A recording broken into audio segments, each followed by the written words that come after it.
मैं एक मजदूर का बेटा हूँ, एक किसान परिवार से आता हूँ। मैंने देखा है कि एक प्रशासन क्या बदलाव ला सकता है। सबने कोरोना काल में भी मिलकर हमने सबने देखा कि प्रशासन ने किस प्रकार लोगों की सहायता की, किस प्रकार लोगों का जीवन बचाया। मैंने 2018 का भी साक्षात्कार दिया और 2021 का भी साक्षात्कार दिया, लेकिन अच्छी रैंक नहीं आने से मेरा चयन नहीं हो पाया उस समय। ये सफलता एक ऐसी चीज़ है जो आपको और ज़्यादा एक हम्बल बनाती है आपको, और ये आपके ऊपर है कि आप अपनी असफलता को कैसे लेते हैं। झलको मीडिया मैं हमेशा से देख तो आयो छूँ, और राजस्थान का मीडिया चैनल में एक को नाम है, और जो एक न्यूज है वो मैं प्रमाणिक मानू हूँ। मैंने RAS की तैयारी अब हुई बिल्कुल आसान। फ्लिकी दे रहा है प्री के लिए 15 बुक्स और 15,000 MCQ, मेंस के लिए 30 बुक्स और 15,000 क्वेश्चन आंसर्स, और वो भी वीडियो एक्सप्लेनेशंस के साथ। अभी डाउनलोड करें फ्लिकी RAS ऐप। खंबागणी राम राम सा, मैं दिलीप और जलको जयपुर को ऊपर एक बार फिर आप सभी का बहुत बहुत स्वागत है। आज हमारी साथ में जो शख्सियत मौजूद है, लगातार काफी थे चर्चा है कि चोमू शहर के मायने सुना होला। मैं बात कर रही हूँ देवेंद्र कुमार सैनी, जो कि RAS के मायने जो है चयनित हुआ है और चोमू को नाम रोशन कराया है, पूरी समाज को ये नाम रोशन कराया है। आल राजस्थान की अगर रैंक की अगर बात करा तो 264वीं रैंक ले रहा है। सबसे पहली तो को मीडिया की तरफ से भी आपने बहुत बहुत बधाई देवला, और आज आप आसू बातचीत करेला, आपका संघर्ष के बारे में बातचीत करेला, आपका जज्बा के बारे में बातचीत करेला, कौन सी परेशानी आने सामना करना पड़े और कौन सी जो तरीका है सफलता पाबा के लिए बे लगातार आप आसू बातचीत करेला। RAS थे बढ़िया सिलेक्शन था को होगो क्या कहीं थे अंदर से महसूस कर रहे हो? देखो, इतनी लंबी यात्रा तय की है इसके लिए, 2018 से अब तक की यात्रा तय की है, तो अब जो अनुभव है तो वो वापस से जैसे पूरी यात्रा एक बार आंखों के सामने से गुजर रही है, और साथ ही जो परिवार में माहौल है खुशी का, और उसको शब्दों में बयां किया जाना मेरे लिए संभव नहीं है सर। बिल्कुल बिल्कुल। देखो, देवेंद्र जी मिलनसार व्यक्ति है, जिन की थे भी लोग बातचीत कर रहे होला। बहुत ही मिडिल क्लास फैमिली सुआव है, टेणा का मकान है, ऊपर थे लगातार कैमरा के माध्यम से भी देख रहे होला। मतलब संघर्ष भरी आखी लाइफ है। पिताजी देवेंद्र जी का मंडी के मायने जो फल सब्जी मंडी हो जाए भी में कहीं ना कहीं मजदूरी को कार्य करे है, और लगातार आने काफी परेशानियां आई, काफी संघर्ष आने करना पड़ो, तब जार जो है आपको सिलेक्शन हुई है। तो देवेंद्र जी आप बातचीत करा, सबसे पहली क्या कहीं थे सोचा कि मैं RAS बनूं, मैं एक अधिकारी बनूं, प्रशासनिक अधिकारी बनूं और पब्लिक की जो है समस्या को समाधान करवाने की पूरी कोशिश करा। तो RAS से क्यों चुने? RAS चुनने का ये था कि मैंने ग्रेजुएशन कर लिया था, उसके बाद मैंने BEd किया था। तब मेरा जो रुझान है वो प्रशासनिक सेवाओं की तरफ जाने से हुआ, क्योंकि प्रशासन एक ऐसी चीज़ है जो किसी भी समस्या को सबसे पहले संबोधित करता है। और चूंकि मैं एक मजदूर का बेटा हूँ, एक किसान परिवार से आता हूँ, मैंने देखा है कि एक प्रशासन क्या बदलाव ला सकता है, और सबने कोरोना काल में भी मिलकर हमने सबने देखा कि प्रशासन ने किस प्रकार लोगों की सहायता की, किस प्रकार लोगों का जीवन बचाया। तो उससे मेरे को प्रेरणा मिली, और मैं लगातार सतत चयन के लिए इसके लिए जुटा रहा मैं। तो ये मेरी प्रेरणा थी, और साथ ही मेरे जो परिवार है मेरा, वो उनका भी, खासतौर पर मेरे जो दादाजी हैं और मेरे जो परिवार है उनका भी ये था कि परिवार में कोई ना कोई उच्च सेवा में जरूर जाना चाहिए। तो जी हाँ, लगातार थे कोशिश करे होला। जी हाँ, मैं बात करा कौन सी स्कूल सुता की पढ़ाई हुई, फिर कॉलेज हुई, भी के बाद में थे पूरी जो RAS की संघर्ष की था कि जीवनी है भी के बारे में थोड़ा बता। मेरी स्कूलिंग जो चोमू का राजकीय उच्च माध्यमिक विद्यालय है वहाँ से हुई है, और उसके बाद मैंने जो महाराजा कॉलेज जयपुर है वहाँ से BSc किया है, और फिर चोमू के स्थानीय कॉलेज से मैंने BEd किया, और स्वयं पाठी अभ्यर्थी के रूप में मैंने MSc किया है ज्योग्राफी के अंदर। और इसी दौरान मेरी जो RAS की यात्रा है वो BEd के बाद ही शुरू हो गई थी 2018 में ही, और मैंने 2018 का भी साक्षात्कार दिया और 2021 का भी साक्षात्कार दिया, लेकिन अच्छी रैंक नहीं आने से मेरा चयन नहीं हो पाया उस समय। और फिर 2023 के अंदर मेरा तृतीय श्रेणी शिक्षक के अंदर चयन हो गया, और उसके साथ साथ मैंने 2023 की जो RAS की थी वो भी प्रिपरेशन जारी रखी, और इसके अंदर जो समय प्रबंधन था खास तौर पर, और अपना आत्मविश्वास बनाए रखना था इस यात्रा के अंदर, क्योंकि जब बार बार असफलता मिलती है तो हौसला कहीं ना कहीं टूटता है व्यक्ति का। तो जैसा कि मैंने बताया कि परिवार का सपोर्ट रहा, और कुछ मेरा भी दृढ़ संकल्प था कि ये करना ही है, और शिक्षक के पद पर अपने दायित्व का निर्वहन करते हुए भी मैंने जो तैयारी है वो निरंतर रखी। हर रोज में लगभग 6-7 घंटे तैयारी के लिए निकाल लेता था उस समय। जी आप बात करा आरएएस का बारे में थे सोचा, क्योंकि और भी यानी सेवाएं से जिम थे जा सका जा, समाज की भी सेवा कर सका जा, गरीब मजदूर लोगों की भी सेवा कर सका जा, थे भी एक गरीब परिवार से आओ जो। लेकिन आरएएस ही सबसे पहले प्राइवेट ही क्यों लिया, और इनमें कौन कौन सी परेशानियां था ने सामने आई जो था कि वीडियो देख रहा था का छोटा भाई बहन से बेबी सपना चाहिए कि मैं भी आरएएस बना, तो बने कहीं कुछ मार्गदर्शन थे दे बचाओ। देखो आरएस की जर्नी एक लंबी यात्रा होती है हमेशा से ही, कि जब हम शुरुआत करते हैं तो पहले तो यही नहीं पता होता कि शुरू कहाँ से करें, लेकिन जब हम शुरू कर लेते हैं तो धीरे धीरे चीज़ें सामने आती जाती है और हम करते जाते हैं। लेकिन चूंकि एक लंबी तैयारी की प्रक्रिया होती है तो लगातार निरंतरता बनाए रखना है इसमें एक चुनौती होता है हमेशा, क्योंकि जब हम मिडिल क्लास फैमिली से होते हैं या आर्थिक रूप से बहुत संपन्न नहीं होते हैं तो हमारे समक्ष आर्थिक चुनौतियाँ भी आती हैं और परिवार और समाज का दबाव भी होता है कि लड़का कोई रोजगार नहीं करता। तो ऐसी जो चुनौतियाँ हैं वो हर कैंडिडेट के सामने आती हैं। तो ऐसी परिस्थिति के अंदर यही है कि परिवार को, खासतौर पर परिवार की जो भूमिका है वो सबसे महत्वपूर्ण होती है इसके अंदर, खासतौर पर माता पिता की, कि वो अपने बच्चों को जो सामाजिक और पारिवारिक दबाव है उससे बचा के रखे। क्योंकि अगर वो भी दबाव डालेंगे तो कहीं ना कहीं उसका भी मन करेगा कि अब दूसरा विकल्प अपनाना चाहिए, लेकिन उसको पर्याप्त समय दें। उसको अगर वो दृढ़ संकल्पित है तो उसको पर्याप्त समय दें,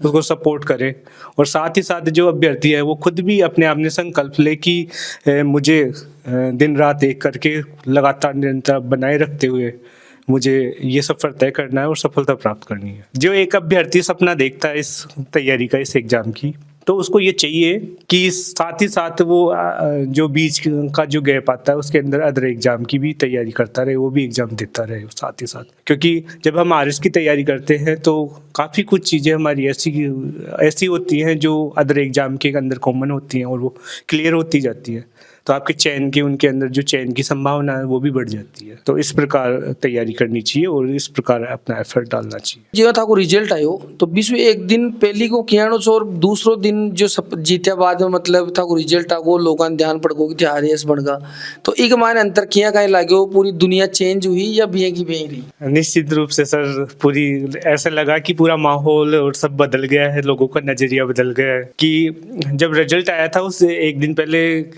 14 तारीख को रिजल्ट आने वाला था लेकिन नहीं आया, 15 को आया, और 15 को मैं यहाँ नहीं था, मैं अपनी जो शिक्षक पद पे जहाँ कार्यरत हूँ भीलवाड़ा में वहीं था, और रिजल्ट मैंने भी नहीं देखा। एक्चुअल में मेरा तो दिल धक धक कर रहा था उस टाइम पे, तो मैंने बड़े भाई साहब को बोल दिया था कि आप ही रिजल्ट देखना और आप ही बताना मुझे। तो जैसे ही रिजल्ट आया और मैंने तो नहीं देखा था, भाई साहब ने ही मेरे को कॉल किया कि 264वीं रैंक है, तो निश्चित रूप से वो खुशी का माहौल था और मैं अपनी यात्रा में ही था उस टाइम पे, तो मैं कॉल भी नहीं कर सकता था यात्रा के दौरान। फिर मैंने अपनी दीदी को कॉल किया, अपने जीजा जी को कॉल किया, तो सबने मतलब सब सरप्राइज हुए, मतलब बहुत अच्छा हुआ। और चूंकि परिवार में तो लगभग सबको पता था, लेकिन आसपास या आस पड़ोस में इस चीज़ के इसके बारे में किसी को पता नहीं था, तो सबने मतलब आश्चर्य व्यक्त किया, मतलब ये हुआ कि ये कुछ असंभव सा काम हो गया है। तो ऐसा मेरे को महसूस हुआ, और अब माहौल ऐसा है कि हर कोई बधाई देने आ रहा है, हर कोई शुभकामनाएं दे रहा है, और ईश्वर की कृपा है और परिवार और सबकी दुआएं हैं जिसका ये फल मिला है।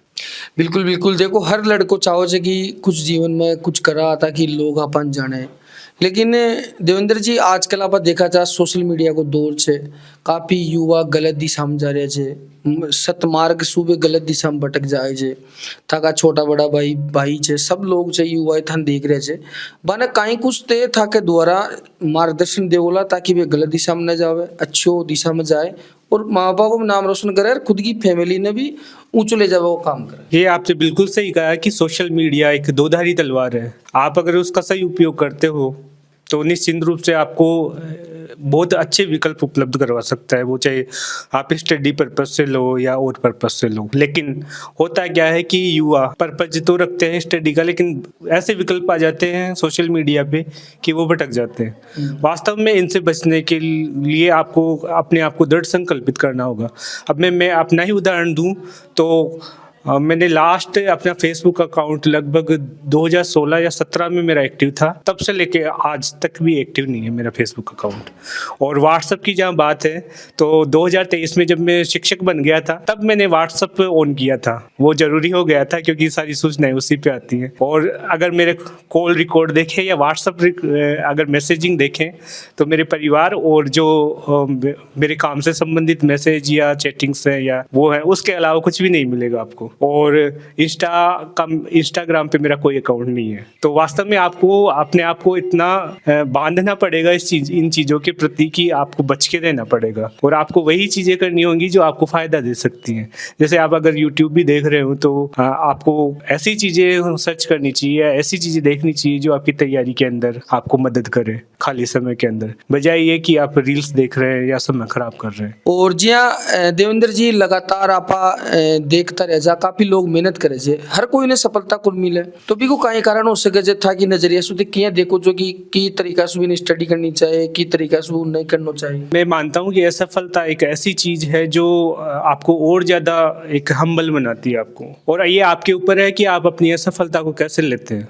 क्योंकि असफलता भी एक अपने आप में एक सबसे अच्छा शिक्षक मानी गई है, क्योंकि जो असफलता है वो हमें सिखाती है कि हमें क्या कमियां रह गई। और अगर हम अपना आत्मावलोकन करते हैं तो हमें पता चलता है कि ये कमी रह गई थी और हम उस पर अगर काम करते हैं सच्ची और ईमानदारी से तो निश्चित रूप से वो आपकी सफलता की सीढ़ी में कन्वर्ट हो जाती है। आपको धीरे धीरे और मतलब आपको निखारती है, मांझती है सफलता। ये आपके ऊपर है कि आप उसको नकारात्मक लेके आप छोड़ भी सकते हो चीज़ों को। तो मेरा मानना तो हमेशा यही है कि असफलता अपने आप में कोई अंतिम फुल स्टॉप नहीं है, बल्कि एक नई यात्रा की शुरुआत है। और अब अधिकारी बनोला, लाल बत्ती गाड़ी मिलली तो यहाँ अंदर ही अंदर कत्ती का ही खुशी हो रही है स्थान, मतलब देखो खुशी तो है ही, लेकिन साथ ही मुझे जिम्मेदारी का एहसास भी है कि एक पहले भी जिम्मेदारी भरा एक शिक्षक का जो पद था वो जिम्मेदारी भरा पद था मेरे पास, और उसमें भी मैंने अपनी पूरी निष्ठा और ईमानदारी से मैंने जो बन सकता था, जितना मैं एफर्ट कर सकता था उससे ज़्यादा करने का मैंने प्रयास किया। और अब और बड़ी जिम्मेदारी आ रही है मुझ पे, उसके लिए अपने आप को शारीरिक और मानसिक रूप से मैं अपने आप को तैयार कर रहा हूँ उसके लिए, ताकि जो जनता की जो अपेक्षाएं हैं सरकार से उनके ऊपर मैं खरा उतर सकूं। देवेंद्र जी थे सैनी समुदाय स्वभाव जो चोमू का मायने काफी बड़ी संख्या में सैनी समाज रहे छे, तो जे थे आरएस बनया तो सैनी समाज को किया कहीं था के अंदर सपोर्ट रही हो, मतलब समाज बंधुओं ने मेरे को बुला के सैनी समाज में सम्मानित किया। वास्तव में वो जो पल था वो हर्ष और आनंद का पल था। और सैनी समाज ने एक लाइब्रेरी भी शुरू कर रखी है, तो शुरुआत में 2-3 महीने मैंने उस लाइब्रेरी में भी अध्ययन किया है। वास्तव में ऐसी जो पहल है वो समाज को आगे बढ़ाने के लिए निरंतर होती रहनी चाहिए, क्योंकि कई बच्चे ऐसे हैं जो लाइब्रेरी का खर्च है वो वह नहीं कर सकते। और अगर समाज की लाइब्रेरी होती है, वहाँ पे अगर अच्छी गुणवत्तापूर्ण पुस्तकें और वहाँ जो सुविधाएं मिलती हैं अगर बच्चों को, तो उसकी काफ़ी मदद हो जाती है इससे। तो मुझे लगता है कि ऐसे जो प्रयास हैं वो सतत रहने चाहिए। और मेरा ये भी मानना है कि जो समाज के प्रबुद्ध जन हैं समय समय पे वो समाज में आए और अपने अनुभव हैं वो साझा करें, बच्चों को मोटिवेट करते रहे। और मेरा भी ये प्रयास रहेगा कि आने वाले समय में जैसे भी मुझे समय मिलेगा और जो भी मैं कर सकता हूँ अपने दायित्व को निर्वहन करते हुए, तो मेरा प्रयास रहेगा कि मैं समाज में बच्चों और जो भी समाज है उसके लिए, उसके तरक्की के लिए, आगे बढ़ाने के लिए मैं हमेशा तत्पर रहूँगा। बिल्कुल बिल्कुल। देखो अधिकारी की सोच बढ़िया होनी चाहिए, लेकिन समाज के प्रति भी देवेंद्र जी की बहुत अच्छी सोच है, सैनी समाज के लिए अच्छी सोच है, क्योंकि मेहनत करेड़ा है, संघर्ष करेड़ा है, हर चीज ने देखा है, नजदीक से देखा है, तो वो आदमी अच्छी तरीका से समझ सके जे। झलको मीडिया मैं हमेशा से देख तो आयो छूँ, और राजस्थान का मीडिया चैनल में एक को नाम है, और जो एक न्यूज़ है वो मैं प्रमाणिक मानू हूँ। मैंने जो भी जागरूकता को जो काम थे करो हो, और लोगों ने जो योजना के बारे में थे बताओ हो, और जो भी सफल व्यक्ति हैं लोग ही जाके थे कहानी दिखाओ हो, तो वो प्रेरणा को काम कर रहे हैं और मोटिवेट कर रहे हैं लोगों ने। बिल्कुल बिल्कुल। और आप सभी का भी, आपको भी बहुत बहुत धन्यवाद आपा करेला। और तमाम थे आकी जीवनी सुनया वाला। सबसे पहली तो देवेंद्र जी ने थे कुन लोग जानो सो कमेंट करान बधाई दे सको जो इकी साथ ही वीडियो ने भी था ज्यादा से ज्यादा शेयर करनी है। और लगातार आप जलको मीडिया को एक ही उद्देश्य है कि जो भी संघर्ष करवाला बंदा है, जो गरीब फैमिली से उठेड़ा है, वे बड़ा पद पर जाए है, बाकी जीवनी आप दिखावा ताकि जो और भाई बहन चाहे अपना बे मेहनत कर रहा है बाने और प्रेरणा मिले, बाने एक ऊर्जा मिले। इंटरव्यू ने सुनर भी बाने काफी ऊर्जा मिल ली और काफी सहयोग जो है बाकी जीवनी ने भी देख बाने मिल लो। तो लगातार और भी जो मैं अपडेट है वे लगातार देता रहेला। और जयपुर जिला ही नहीं पूरा राजस्थान की बढ़िया अपडेट में था लगातार देवा था और देता भी रहेला। और जिया अधिकारी आपने बताया छे कि लगातार जो है ये भी काफी तरीका से सपोर्ट करता रहेला। और आपा भी जो है जनता का मुद्दा ने जन भावना देखता हुआ सच्चाई ने दिखावा को काम करेला। ये वीडियो ने ज्यादा से ज्यादा शेयर करनी है। लगातार और भी न्यू अपडेट मिले जल्दी था का बीच में होला। अबार के लिए त्रोई मैं दिलीप कुमार कैमरामैन आशीष के साथ में जयपुर राजस्थान। राम राम सा खंबागणी।